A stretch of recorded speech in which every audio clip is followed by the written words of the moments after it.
What's up, guys? Welcome back to the channel. So today we're going over the Overwatch 2 Season 4 tier list. This is going to be for the best and the worst heroes in the DPS category to actually play. This video is only focusing in on the DPS, but if you're looking for tank as well as support, I'll have those videos pinned down below as they're already ready to go. So anyways, let's go ahead and hop right into it. This is as my perspective as a Grandmaster player that has reached Grandmasters on every single role. This is on my alt account too. But I've been actually playing a lot of Seperate, and Seperate surprisingly is still at the top across all of the ranks. We'll talk about specifically Diamond and under, and then we will also talk about GM/top 500 as they're more towards the higher ranks of the game, and most people that are at that rank probably aren't looking for like guides for videos, but nonetheless, I will cover them for you briefly. So starting right off, what are the characters that actually have the raw stats? Right now, what we're looking at is Overbuff. It's a website that has all of the win and loss rates of the heroes, and this is really important because you might want to see, statistically, what is the best hero to actually play in terms of like win rate. Well, across the board right now, Torb and Symmetra have always had some of the highest win rates,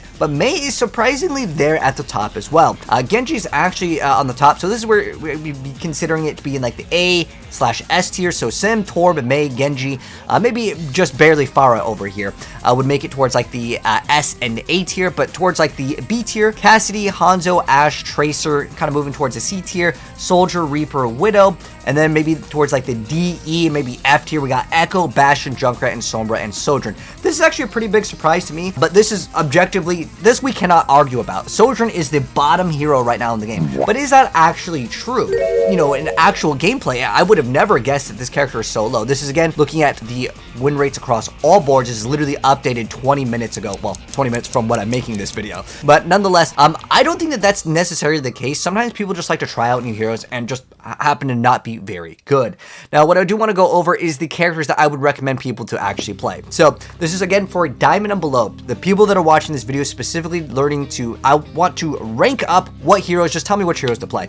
I would really recommend playing Cassidy, McCree, Soldier, as well as Pharah. This is, again, for Diamond and below. If you're really looking to push, we'll talk about higher ranked in a moment here. But those are the characters I would say that perform very consistently and will give you good results, and your teammates won't really complain about you picking certain heroes.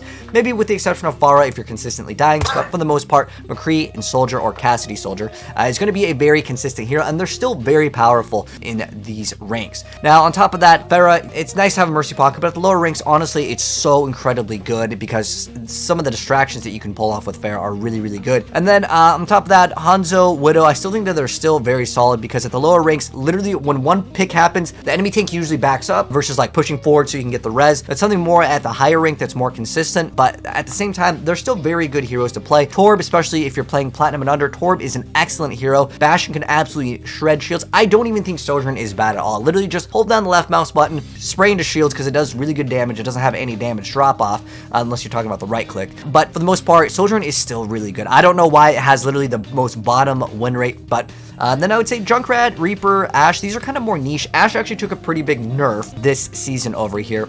And the reason why Ashe took actually a pretty big nerf is you can't get any ult charge with Bob anymore. And you used to actually build up quite a bit of ult charge when you had Bob out. So you lose like 20 to 30% ult charge consistently with this newest update for Season 4. Genji hasn't really been changed, but I think Genji is really hard to play at lower ranks because there's so many things that just go wrong with Genji. Even at the highest rank, you watch some of the best players like Necros, sometimes he pops Blade and then he's just dead instantly. Like, it's like, okay, McCree shoots him once and sticks him with the sticky nade. McCree technically took a nerf as well, but still, like, he's literally just one breath away from just dying instantly when he gets hit by sticky, and there's just like one body shot by McCree. But if he hits a headshot, it's just Genji just suffers so much, especially at the lower ranks when you don't happen to have teammates that will actually nano you when you ask, or they'll nano the wrong target, they'll nano the Lucio. It's just a problem. But Genji at the higher ranks, he still is actually pretty good with Nano Blade. I will admit that, but you still gotta perform. Symmetra I'd stay away from, even though she has one of the highest win rates. I mean, I genuinely, I swear, I don't even play Symmetra. This season, I tried it. Look at these stats. This is like one of my most played heroes for this season, Symmetra, and I hit GM just playing her. Is she really OP?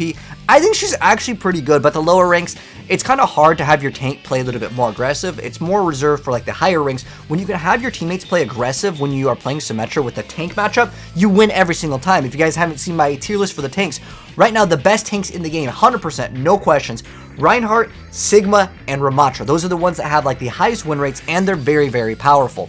So when your tanks are basically basing off, if you have a sim on the team, you win the fight like almost every single time. It is so easy. But again, you need coordination. Tracer, I mean, the thing is that there's so many people that cannot confirm a kill with Tracer at the lower ranks, and I totally get it. There's so many things that can go wrong with Tracer. You literally get touched by any character and you're just dead as Tracer. So that's why I put Tracer as, like, I would stay away from Tracer if I wanted to try to climb up. Again, if you're Diamond and below. If you're obviously higher, I would stay away from Sombra, stay away from Mei, stay away from Echo. Echo's ult just takes like 3 hours to build. By the time you get it, the game's match has already ended, but it's due to balance issues. But on top of that, Mei, you're going to mess up your teammates. With Sombra, it's just, you don't have enough presence to be there. If you're consistently killing people with Sombra and you're like spawn trapping them, you'd be at a higher rank. I mean, I'm just gonna keep it real here. That's my personal opinion on, again, Diamond and below for those characters. Now, let's also look at top 500 / Grandmasters, because they're kind of grouped up. So what are the characters that have the highest win rate? Oh, look, Sim is there again. Genji's actually in like the A tier as well. So like Sim, Genji, Tracer. Tracer at the higher ranks can be a lot better. That's because people are just better at the game, and they can manage cooldowns much better, because you have to kind of know when can you go in, because if Baptiste has his like heal or his mortality, you can't go in. Moira's got Fade 24/7, so good luck. And the supports usually can deal with Tracers a little bit better at the lower rank if they're playing characters like Moira, so to speak. But even at the higher ranks, Tracers, some of them, it's just like it's honestly a skill issue. Tracer is still really good at the higher ranks in the right hands. Cass is still really good.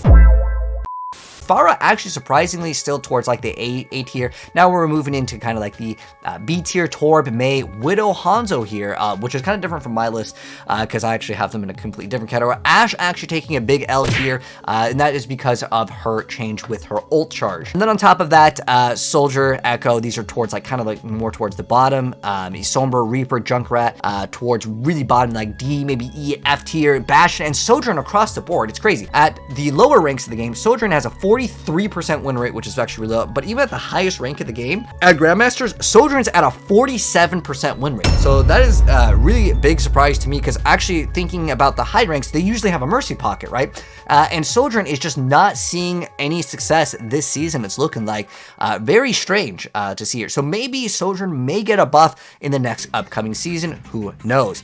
But on top of that, of course, I gotta add my list, because the point of you guys watching this video is to get my list. But I want to give you guys like the raw stats first, right? But here's what I would recommend. If you're looking to like really climb up and be the best of the best, I really think that Hanzo and Widow are absolutely the go-tos. But if you do happen to have, this is where it gets a little bit different. Soldier and McCree, I think they're just really solid picks all around. They always perform very, very well. Now, the thing is that it's a little bit different towards the higher ranks of the game. I really do recommend Sim and Mei. Sim and Mei are kind of map dependent, but they are so good when you play them. Sim can be played almost on anything, to be honest. As long as your team has a Reinhardt, Sigma, or a Ramatra, you can basically play super aggressive. Just wait for Ramatra to use his Nemesis form or the shields there in front, and you can just start building up immediately. And speaking of Widow, like watch what happens in this game plan, Widow. Like, it was such a free game, and that is because, well, Widow is kind of OP at the higher ranks of the game, because you could just literally delete people, and it's like, it's just, it really is unfair. Torb, I actually think is very, very good still in the game, and that is because he can absolutely melt shields. It seems like right now we are in a meta where like everyone has to have a shield, and if you burn their shield faster than they can burn yours, it actually gives you a huge advantage. That's, again, how I climbed to GM this season, kind of cheesing it with Symmetra over here, but I genuinely think Sojourn's not that bad. But moving into like the B tier, I still think that these characters are like okay / map dependent, or if you're like really niche, like you're really good with characters. But at the higher ranks of the game, like I can miss the shot, but as long as I hit that one headshot, we basically just win the first point if they happen to not have like any long range to really deal with the Widow, because I can sit here, and if Ren literally just starts swinging, I'm just going to try to hit him in the body, and it's just really, really fast to be able to get a huge advantage. Even though they get the res off, I think we killed the Hanzo again over here, but nonetheless, it's just a huge advantage if you happen to out-snipe their sniper in Overwatch, especially at the higher ranks of the game, because everyone's kind of scared.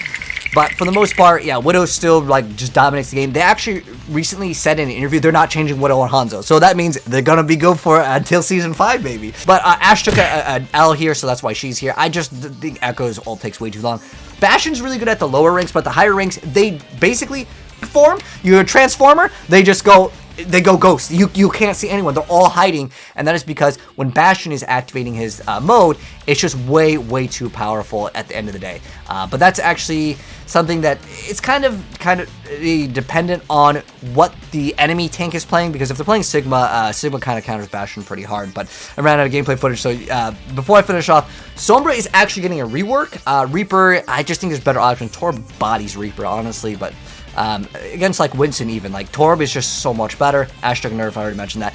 But there's not really anything that got changed in the DPS category that I haven't mentioned, like Cass got a small nerf. I have to mention Ashe nerf. May's actually getting a rework too, and her rework is actually just going to be straight up a buff. So far what they said is just her slow is going to slow even more. So that's going to be something that will be kind of annoying to deal with, and May actually might become a pretty good counter to Ball in the future, because you're going to be able to slow him even further, but you won't be able to freeze him. So we'll wait and see how May looks, but that's my tier list, as well as the like official like raw stats tier list. But anyways, hopefully you guys enjoyed the video. Let me know what you thought of the tier list, or if you disagree, definitely let me know why down below. If you enjoyed the video, drop a like on it. If you're new, subscribe to the bell if you want to learn how to get better at Overwatch and watch other gaming content. I'll see you in the next video. Peace out.